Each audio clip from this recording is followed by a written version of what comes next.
Welcome back. I'm sure that you've done your length of beads and now you just want to know how to finish it so you can put it on your wrist.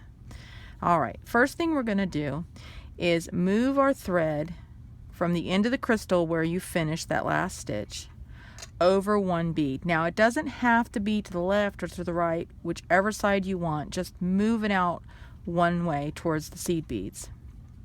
Then you're going to pick up 9 seed beads.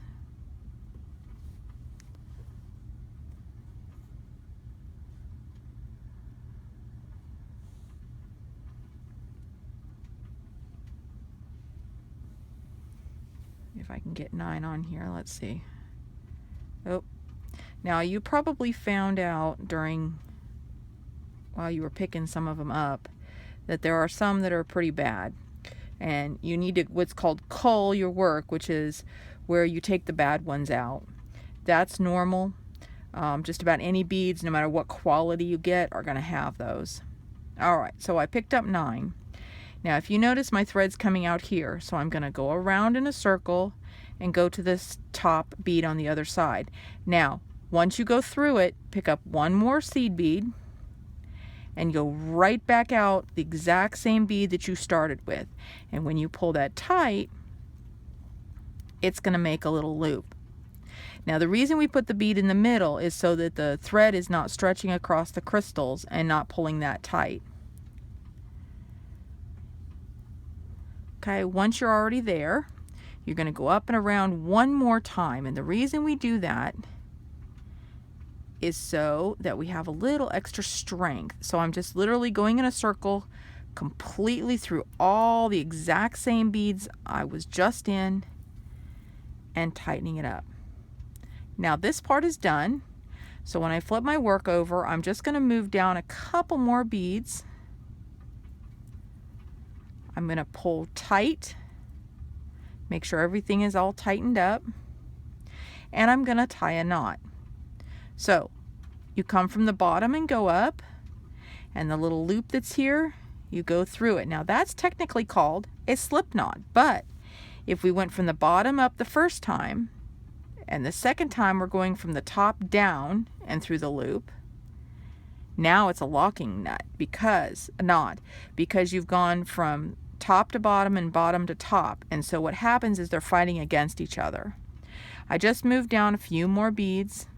Don't ever put your knots next to the crystals, and the reason is because this is really good thread, but the crystals are very sharp, and after a time of rubbing back and forth when the bracelet moves, you will actually break through the knot. Now if you notice, I just slid a couple more seed beads and I'm going to go down through here. I'm just following the path of where the thread already was.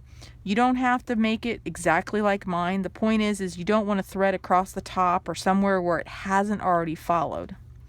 Now in order to cut this off, whether you're using scissors or clippers, what you want to do is put your scissors or clippers down on your work.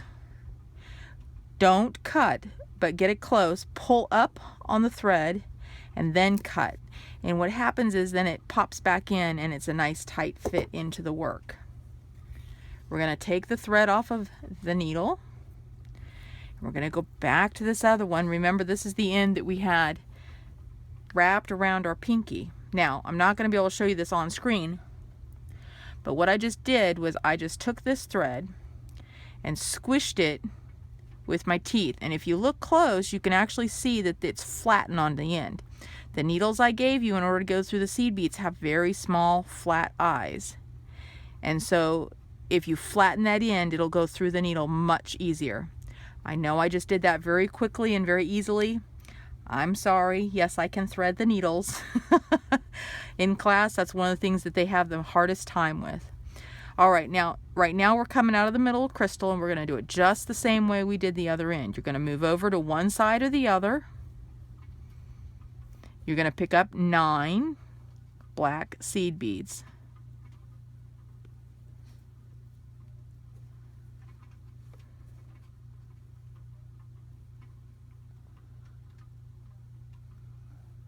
Okay, then we're going to go back through or go through this other side because the thread's coming out this side. But before we pull it tight, we're going to pick up one more and go across. And so when we pull that circle tight, now it's got that spacer in it. If you notice, I am flipping my work around the way I need it at the time. Some people move their work, some people move the needle. It just kind of depends on your preference. However you get it done, it doesn't really matter whether you're on the top or the bottom, the left or the right. Okay, so I'm going all the way around. Oop, went one bead too far. To give it that second sturdy part. And now I'm going to go ahead and move down a couple beads. Again, not next to the crystal. And I'm going to tie this thread off.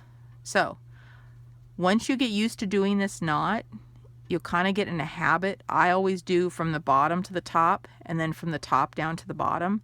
Some people do it the opposite. Some people choose different knots. It's all your preference of what you want to do. This is the easiest and most secure knot. However, if you notice, I always tie 2 knots just in case. And you always leave a tail. And what that does is that if the knot starts to slip, it'll take a while for the tail to get all the way to the point of wherever the knot is. Then it has to slip through the knot. Then it has to go up and slip through the other knot. So in other words, from the point where this thread is cut, it's got to go all the way back here through 2 sets of knots and then come out in order for it to be undone in this place. Now it can get undone in other places, but remember, put your cutters here, pull a little bit of tension and cut. Now we can set the needles aside. Okay, doesn't really matter what kind of tools you use. The best would be ones that are smooth, because anything with a grip will leave marks in your metal pieces. However, you're a beginner for the most part. It's okay if you don't have the exact perfect tools. If you notice through the video, I'm wearing this ring on my first finger. It is called a jump ring ring. I know it's weird. Some people call it a jump ring assistant ring. It's still the same thing. It's a jump ring ring. They usually have 2 sides to them with different slots. I'll show you what they're used for. If you do not have one, which of course most of you won't, then what you will need to do is just another set of pliers with your other hand. Now in the oval jump rings, the split is on the side. So you're actually going to open the jump ring. Now, one quick tip that I give everybody I teach, how to open a jump ring. Jump rings are spring steel. They are done, whether they're ovals or circles, tight, then they're heated, then they're cut.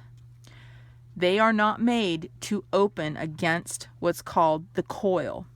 So when you get, say, a round jump ring, it's round with a split up here where my nails are. This is the coil part, okay? If you open it like this, within the first or second time you open it, or when things pull on it, it will break. So when you open a jump ring, you always open it to the side. Doesn't matter whether it's the left or the right, but always to the side. And I use oval because if you use a round, at some point the split will come around to your wire or your thread, and it could come loose. With the oval, for the most part, it's on the side. So for the most part, your work is never going to be there. It's going to be on the ends. So we've opened this one. We're going to put it on the end of one end, it doesn't matter which end, and close it. We're going to open another jump ring. We're going to add our clasp in. Then we're going to add in the ring that we just put on our bracelet and close it. That end is done. And what you've got is what's called a rotating or swivel lobster claw. These are one of my favorite clasps because you can turn it as you go to put it on or off, and it's much easier to hold on to. Okay, we're going to take the jump rings and we're going to add a jump ring to the crystal.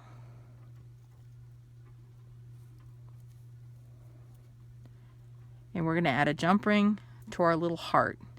And there is actually a purpose for this dangle, and what it is to make a weight so that when you have your extension is clasped around your wrist.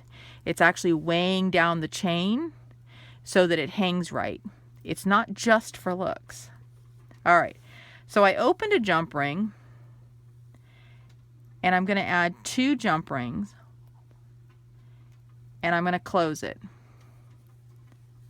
going to do that one more time. And what I'm doing is making chain.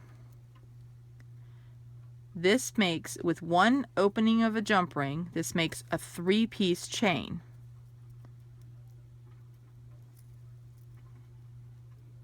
Okay, so open one more, and we're going to add, this is going to be a lot of adds. We're going to add the crystal, the heart dangle, and one of the little 3-piece chain that we made. And you're going to close it.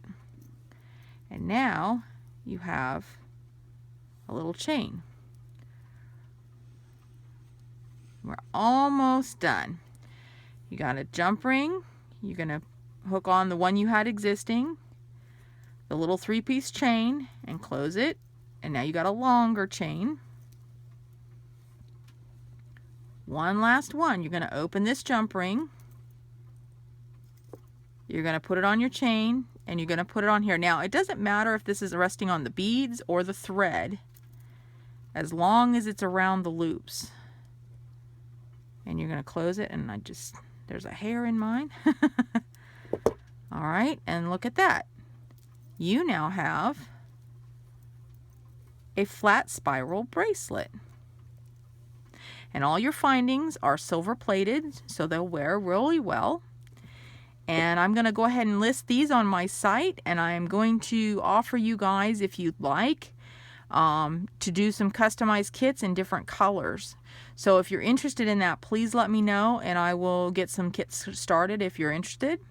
And I hope that you enjoyed this BeadALong, and I hope that you come back and join me for BeadALong number 3. I'm not sure what we're going to do yet, but I know it'll be fun.